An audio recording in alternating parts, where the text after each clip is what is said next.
My fiancé walked in on me while I was in bed with my ex and my boss. He grabbed his shotgun, and what followed landed all three of us in the emergency room. I have to get this off my chest because it's been eating me alive. Just 3 months ago, everything in my life was going right.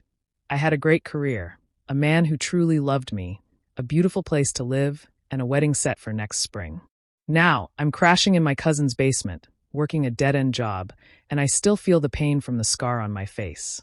I didn't just mess up, I completely destroyed everything. All because I couldn't keep it together for 1 damn week. Let me go back a bit. My name's Jasmine, I'm 27, and up until not long ago, I worked as a senior marketing manager at a small but respected company downtown. I was great at it. I could talk anyone into anything.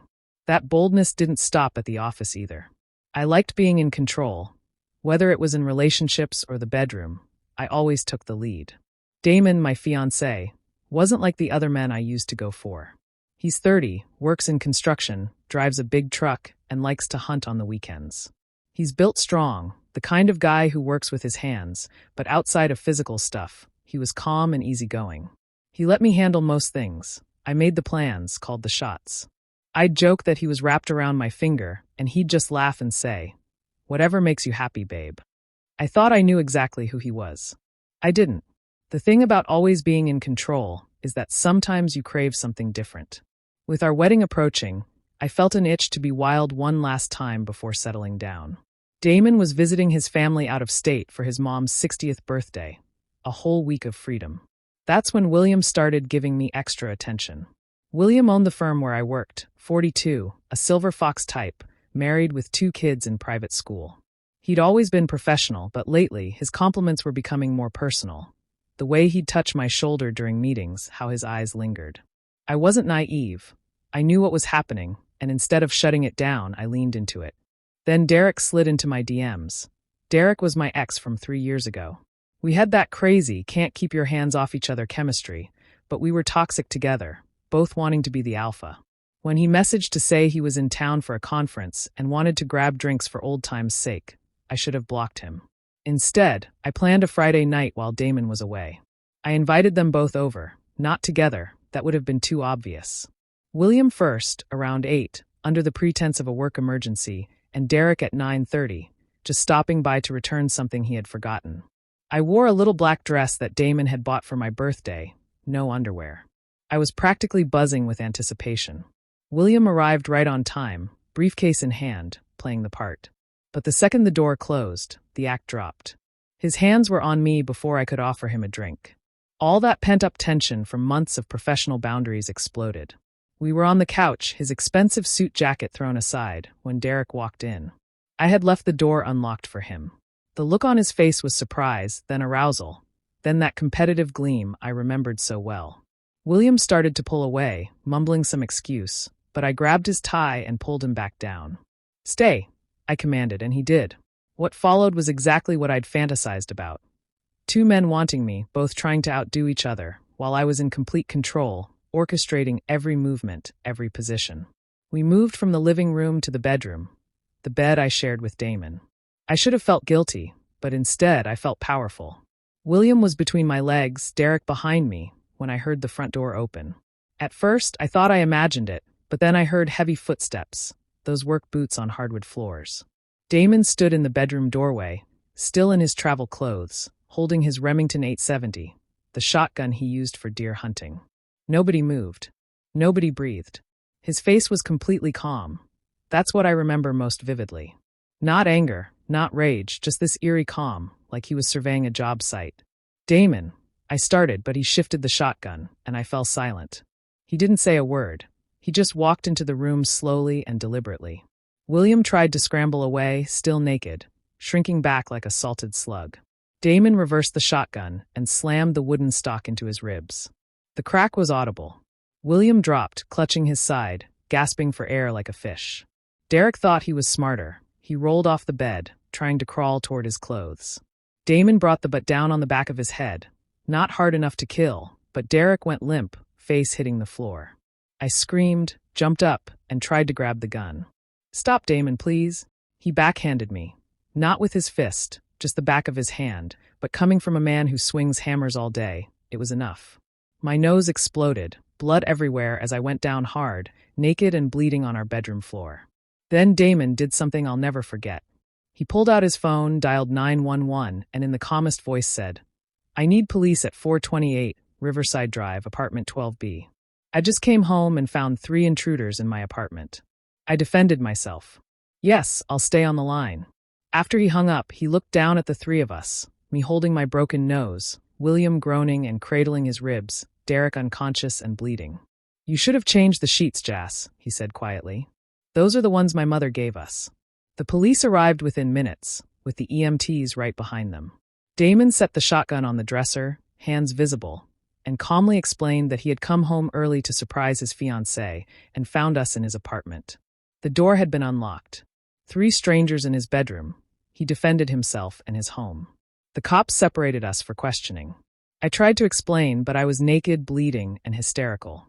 William couldn't talk through the pain. Derek was unconscious. Meanwhile, Damon was collected and cooperative, showing them his ID and lease agreement, which had only his name on it. He explained how he had just driven 6 hours back from his mother's birthday. Then he showed them the bruises on his arm, fresh marks that looked like someone had grabbed him. Defensive wounds, the cops called them. I found out later he had slammed his own arm in his truck door before coming upstairs. The man I thought was passive, who let me run everything, had thought through every detail. But the real masterstroke was the hallway camera. I didn't even know our building had security cameras, but Damon did.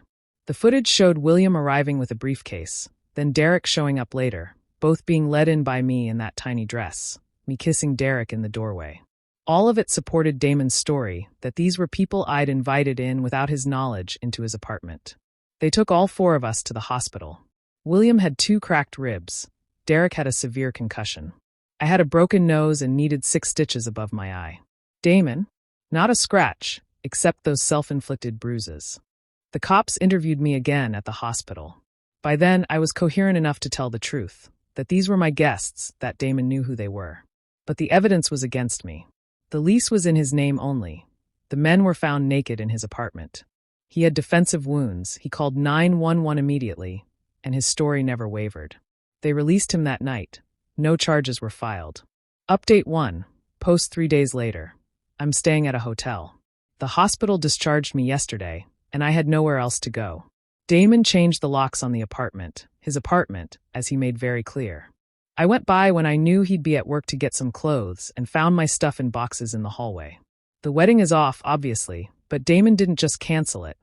He sent an email to every single guest, all 200 of them, with a brief explanation that the wedding was canceled due to infidelity and irreconcilable differences. Professional, but clear enough that everyone would ask questions. William is in trouble. His wife came to the hospital. I could hear her screaming at him from down the hall. She's already contacted a divorce attorney.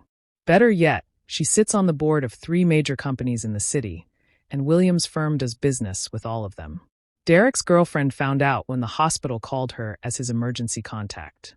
She dumped him via text while he was still getting his head scanned, posting about it on social media too, tagging him and everything. But here's the part that's haunting me. I can't even be mad at Damon without sounding crazy. He didn't lie.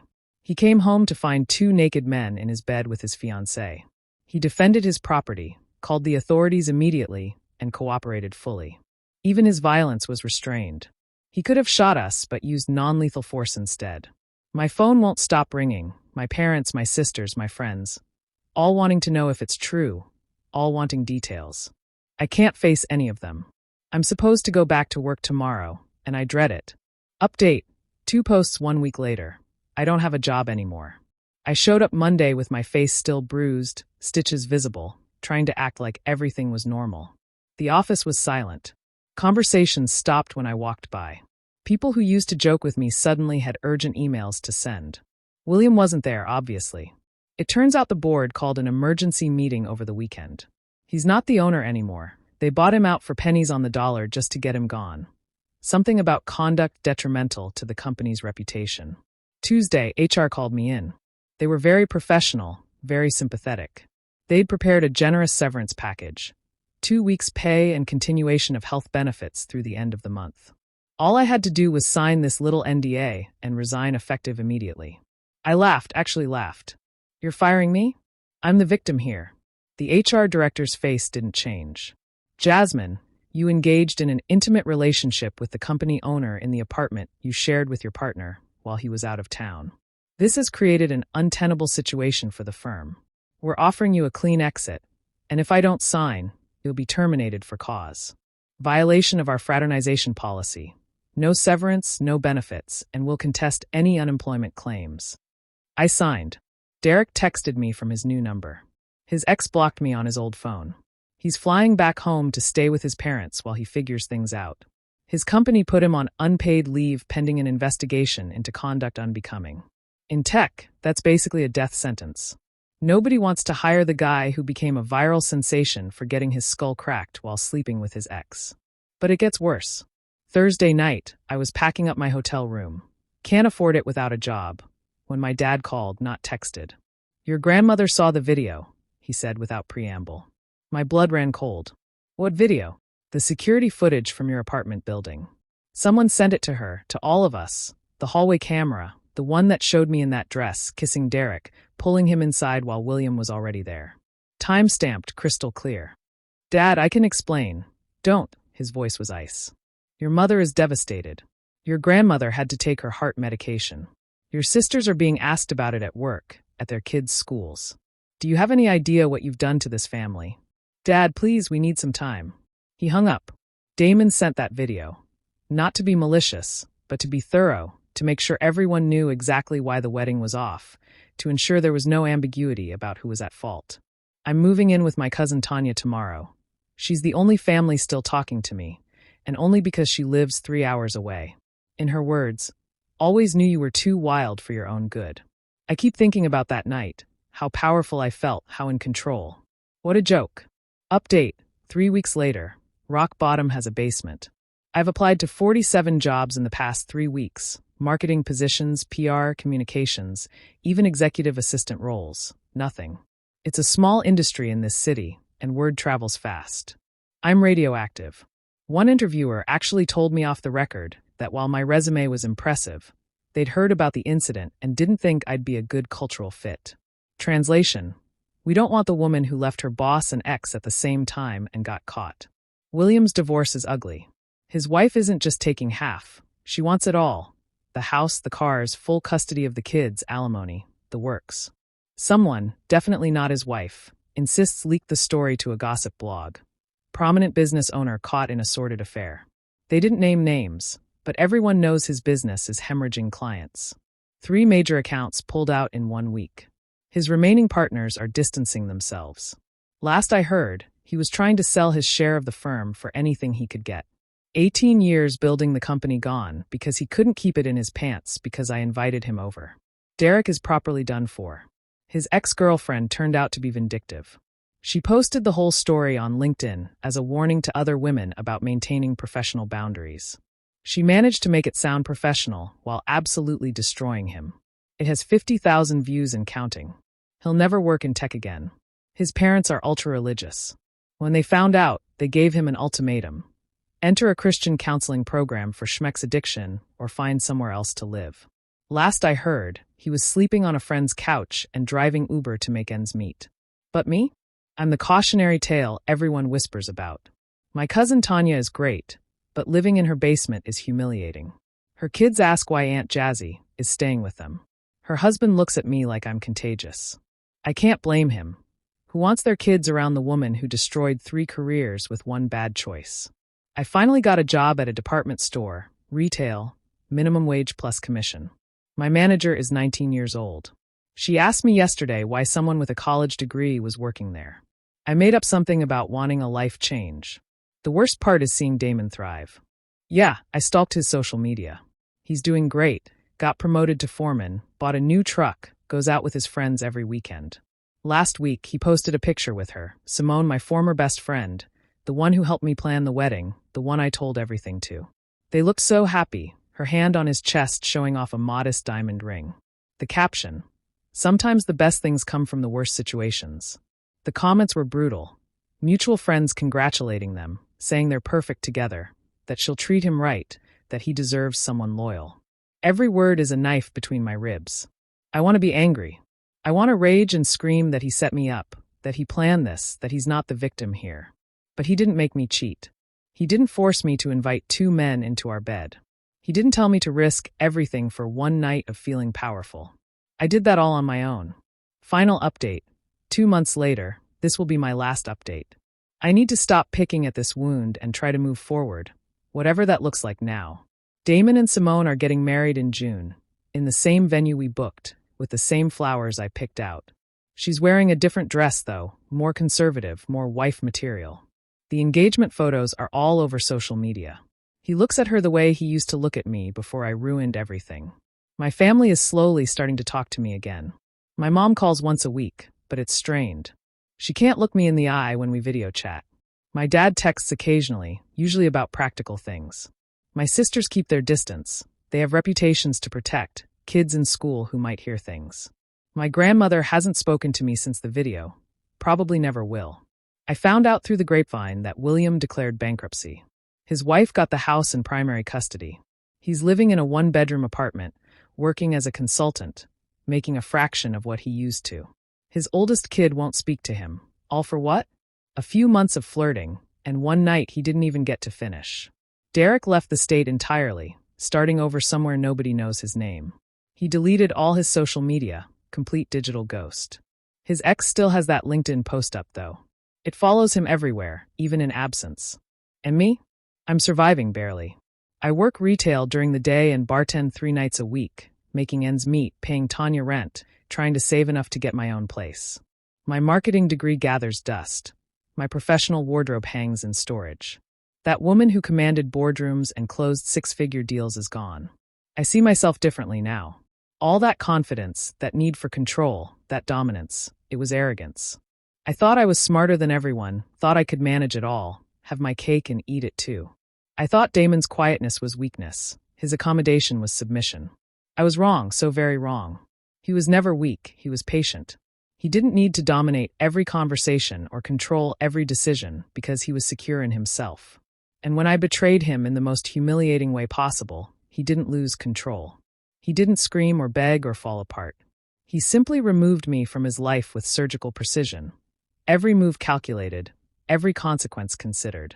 He destroyed 3 lives without raising his voice or telling a single lie. That's real power. Not the theatrical dominance I was playing at, but the quiet kind that knows exactly when and how to strike. The scar above my eye faded to a thin white line. Sometimes I catch myself touching it, remembering, not the intimacy. That memory is tainted now, but the moment after the silence, the weight of realization, the sound of my perfect life shattering like glass. Some mistakes you learn from, others you just live with. I don't date. I don't even try. Who would want me? The woman whose scandal made the local gossip circuit? The cheater who got her boss's ribs broken and her ex knocked unconscious? The cautionary tale every taken woman in the city knows by heart? I'm 28 years old, and I'm done. Not dramatically done, not I'll never love again done, just done. Some people get second chances, others get what they deserve. I got what I deserved. Don't be like me. Whatever wild feelings you're having, whatever fantasies you're nursing, whatever power trip you're on, it's not worth it. That ring on your finger means something. That person trusting you while they're away means something. That life you've built together means something. I learned that too late. It cost me everything. It cost William his family and career. It cost Derek his relationship and reputation. It cost Damon the woman he was going to marry. Though looking at him now, maybe that was a gift. I think about that night sometimes. How different it would have been if I'd just said no, if I'd told William to keep it professional, if I'd blocked Derek's number, if I'd spent that week planning my wedding instead of my conquest. But I didn't. I chose the thrill, the power, the fantasy, and now I'm living the reality, alone. Edit. Since some of you asked, yes, I tried to pursue legal action. 3 different lawyers told me the same thing. Damon didn't break any laws. He used reasonable force to defend himself in his own home against perceived intruders. The fact that I knew them doesn't matter, legally speaking. The video distribution? Not revenge. It was hallway footage, not bedroom. No expectation of privacy in a common area. Him sending it to my family was not illegal. The truth is an absolute defense, one lawyer told me. Damon knew exactly what he was doing. Every move was legally bulletproof. That's the difference between real power and the illusion of it. I had the illusion, he had the reality. Lesson learned too late, but learned. Thank you so much for watching until the end. If you really like our videos, please don't forget to like, share, and subscribe. Have a great day.